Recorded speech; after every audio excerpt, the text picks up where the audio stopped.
Hallelujah.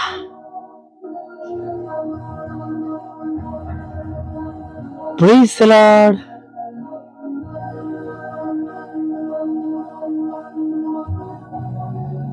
Good evening.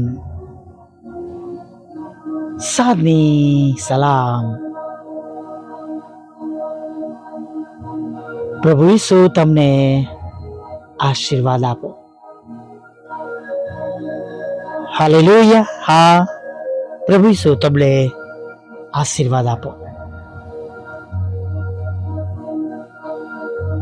આજના દિવસના અંતે આપણા ઈશ્વર તેમનું ભજન કરવા માટે, સ્તુતિ કરવા માટે આપણે બધાને તેડી લાવ્યા છે, નહીં?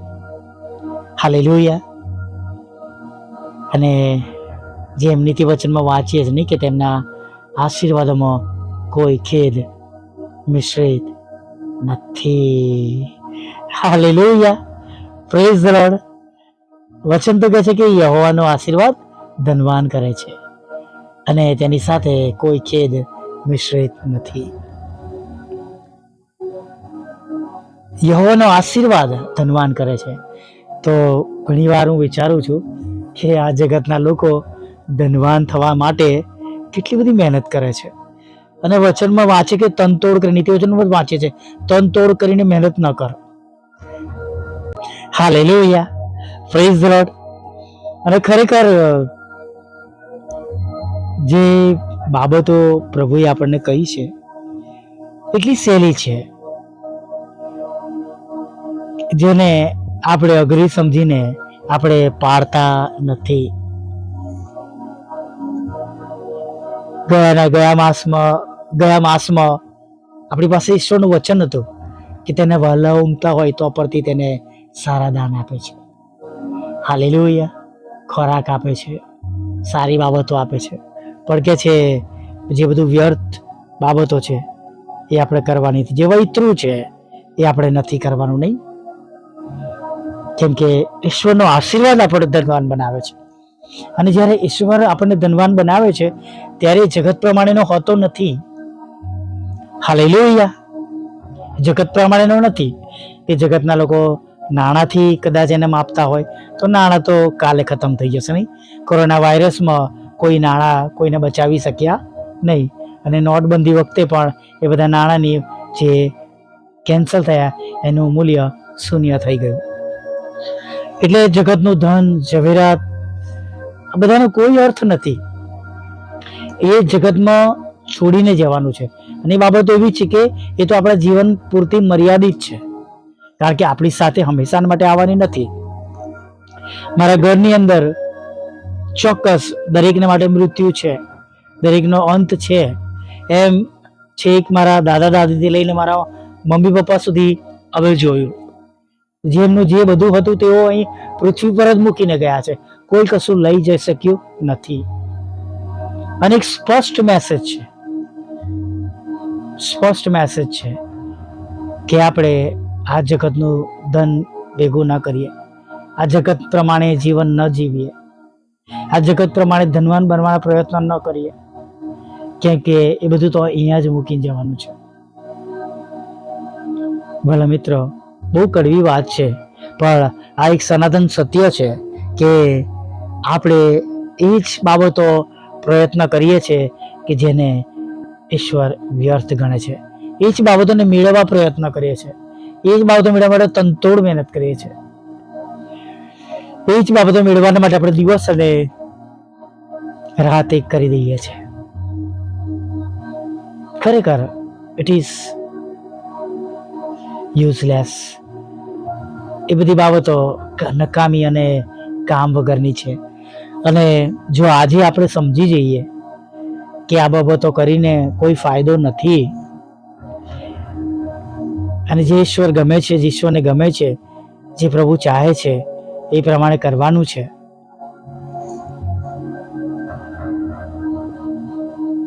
એનો ગજબનો મોટો આશીર્વાદ છે વાલા મિત્રો, ગજબનો. હાલેલુયા. Praise the lord. એનો મતલબ એવો પણ નથી કે આપણે આપણી જવાબદારી અથવા જે પ્રભુએ આપણને કામો સોંપ્યા છે એ બધા બંધ કરી દઈએ.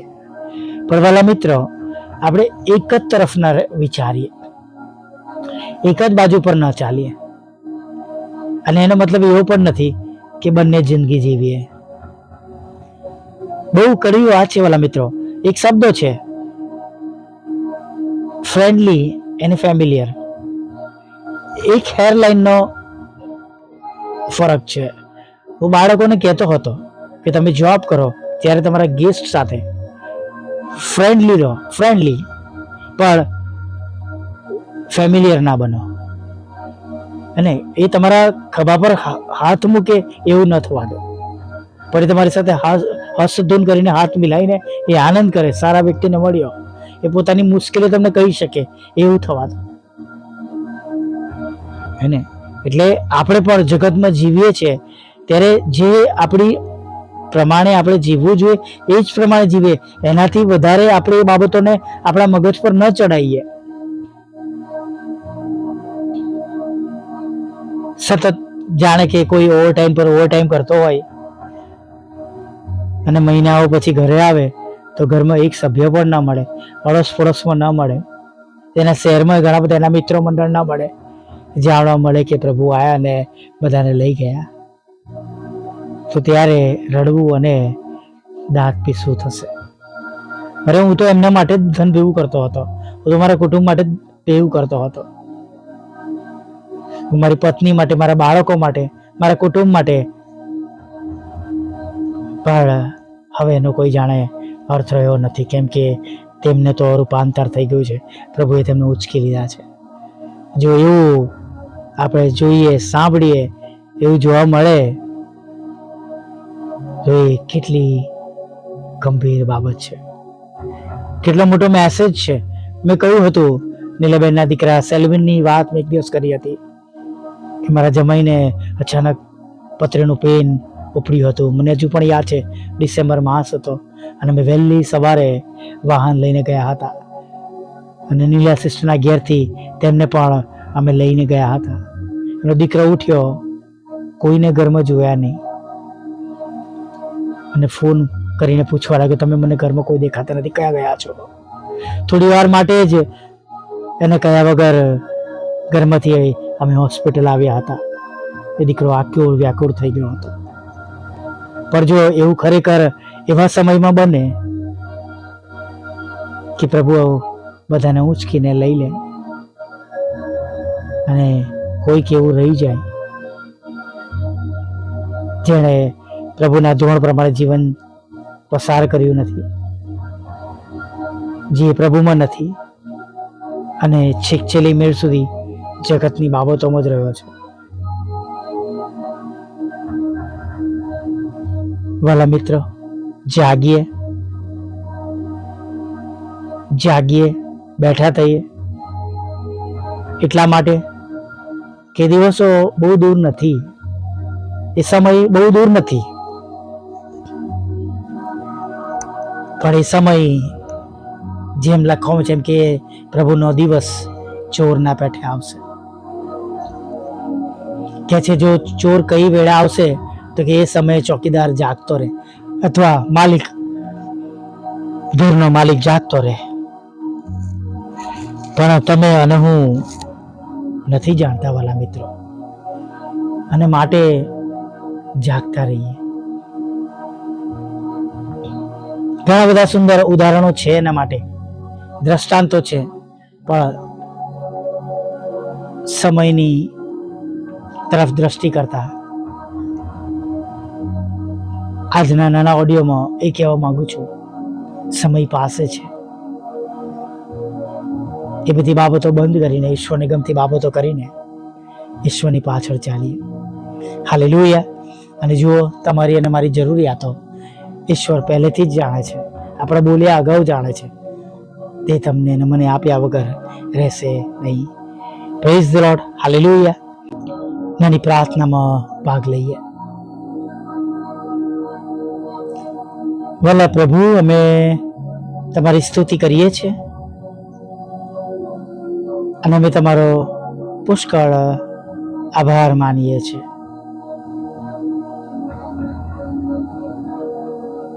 આભાર માનતા માનતા પ્રભુ સ્તુતિ કરતા કરતા પ્રભુ તમારા ચરણોમાં નમી જઈએ છીએ અને ખાસ વિનંતી કરીએ છીએ, અમને બધાને રૂડું મન આપજો પ્રભુ, પસ્તાવી હૃદય આપજો, કે જે પાછલા સમયની અમારી ભૂલો જે અમારાથી થઈ છે એના માટે અમે પસ્તાવો કરીએ અને ફરી કદી એ રસ્તા પર ન જઈએ, તમને ગમતું જીવન જીવીએ, જે પ્રભુ તમે આપ્યું છે એમાં આનંદ કરીએ, ખુશ રહીએ, એવું પ્રભુ તમે થવા દો પ્રભુ. અમારી સવાર અને સાંજ પ્રભુ પ્રાર્થના સાથે થાય, સ્તુતિ કરતા આરાધના કરતા અમે અમારા બિછાનામાં જઈએ પ્રભુ, એવું તમે થવા દો. જેઓ સાંભળે છે, સાંભળી રહ્યા છે, સર્વ પર તમારી મોટી દયા અને કૃપા અને કરુણા રાખો, સર્વ પર તમારા આશીષોની વરસાદ વરસાવો પ્રભુ, તમારા લોહીમાં શુદ્ધ કરો, નવો ને તાજો સ્પર્શ આપો પ્રભુ, પાપોની માફી આપો પ્રભુ.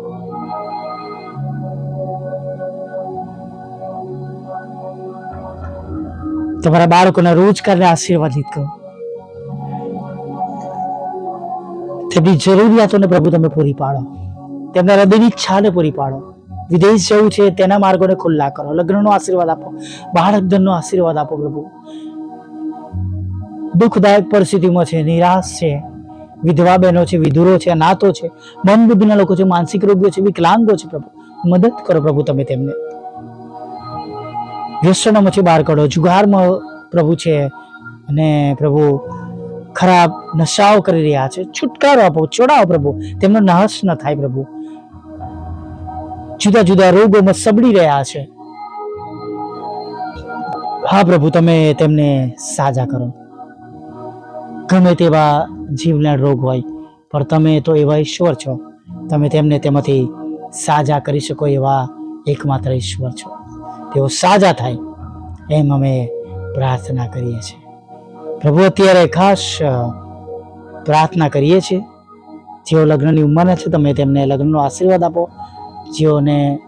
જેઓના લગ્ન થયેલા છે, જેમના કુટુંબમાં બાળક ધન નથી તેમને બાળક ધનનો પ્રભુ આશીર્વાદ મળે. તમારા બાળકોની વિરુદ્ધની દરેક અઘટિત અમંગળ બાબતો તમે નાશ કરજો એવી અમે પ્રાર્થના કરીએ છીએ પ્રભુ.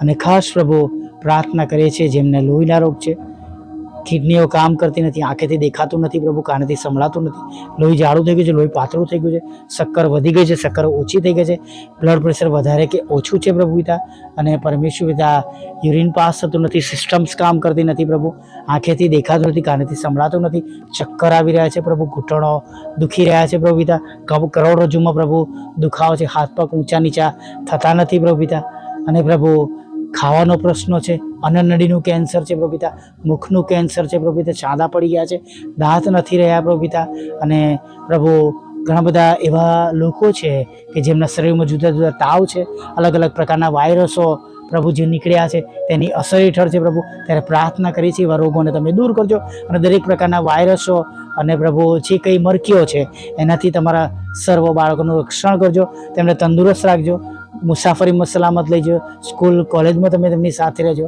જોબ કરવા માટે જાય છે, બિઝનેસ કરવા માટે જાય છે, એક શહેરથી બીજા શહેર જાય છે પ્રભુ, એવા સગળા લોકોનું તમે રક્ષણ કરજો અને તમે દરેકનું ભલું કરજો એવી અમે પ્રાર્થના પ્રભુ કરીએ છીએ પ્રભુ. પ્રાર્થના કરતા તમારી આગળ અમે નમી જઈએ છીએ પ્રભુ. દિવસની જેમ અત્યારે પણ દરેકને ખોરાક આપજો, વસ્ત્રો આપજો, અન્ન આપજો, પાણી આપજો, પાપોની ક્ષમા કરજો, તેમના હૃદયની પ્રભુ ઈચ્છા પ્રભુ તમે પૂરી કરજો, તેમની પ્રાર્થનાઓ તમે સાંભળજો, જુદી પરીક્ષાઓ પાસ કરજો, IELTSના બેન્ડ આપજો પ્રભુ, તેમને લોન આપજો, મકાનનો આશીર્વાદ આપજો, નાણાંનો આશીર્વાદ આપજો પ્રભુ પિતા, અને વિશેષ કરીને પ્રભુ પિતા જે કંઈ તેમના હૃદયની ઈચ્છા છે પ્રભુ એ સર્વ હૃદયની ઈચ્છાઓ તમે પૂરી કરજો એવી પ્રાર્થના કરીએ છીએ પ્રભુ પિતા. પ્રભુ તમારી આગળ નમ્યા છે ત્યારે તમારા સેવક સેવિકાઓને પણ યાદ કરીએ છીએ પ્રભુ પિતા. અમારી જેમ જેઓ વ્યક્તિગત સેવા કરે છે દરેકની સેવાઓને આશીર્વાદિત કરજો, સંસ્થા સાથે જોડાઈને કામ કરે છે પ્રભુ તેઓની સેવાને તમે આશીર્વાદિત કરજો પ્રભુ, આશીર્વાદિત કરજો પ્રભુ. અને ખાસ કરીને પ્રભુ તેમના દુઃખને તમે નોંધમાં લેજો, તમે તેમનું રક્ષણ કરજો, અને પ્રભુ સતાવણીના સમયમાં તમે ખાસ તેમની પડખે રહેજો, અને પ્રભુ તમે તેમના જીવનું અને જાનમાલનું રક્ષણ કરજો. જે કંઈ તેમણે ગુમાવ્યું છે તે તેમને પાછું મળે પ્રભુ એવી અમે પ્રાર્થના કરીએ છીએ પ્રભુ. પ્રાર્થના કરીએ છીએ વિધવા બહેનો, વિધવાઓ, વિધુરો અને વિધવા બહેનો અને પ્રભુ અનાથોની તમે સાથે રહેજો. અને પ્રભુ મન બુદ્ધિના લોકો, માનસિક રોગીઓ, વિકલાંગોની પણ તમે સાથે રહેજો પ્રભુ. અને તેમના દુઃખને તમે દૂર કરજો. જે ઘરોમાં મરણે પ્રવેશ કર્યો છે પ્રભુ, એ ઘરની જવાબદારી પ્રભુ તમે ઉપાડી લો. જે કઈ ખોટ પ્રભુ તેમના વડીલની, પ્રભુ તેમના પત્નીની કે તેમના પતિની કે બહેન કે ભાઈની પડી છે પ્રભુ, એ ખોટ પ્રભુ તમારા દ્વારા પ્રભુ સંતોષાય, પૂરી થાય. અને પ્રભુ તમારા દ્વારા પ્રભુ તેઓ ફરીથી બેઠા થાય, નવા થાય, એવું તમે થવા. આગળના સમયમાં અમારી સાથે રહેજો, પાપોની ક્ષમા કરજો, ખોરાક, વસ્ત્ર, અન્ન પાણી આપજો. અને પ્રભુ ફરીવાર તમારી હજુરીમાં સવારના સમયે તમારું ભજન કરવા માટે, તમારી સાથે પ્રભુ સ્તુતિ કરવા માટે તક આપજો. માગતા પ્રભુ ઈસુમાં આટલું સાંભળો અને દેવ બાપ માન્ય કરજો. આમીન, આમીન, આમીન.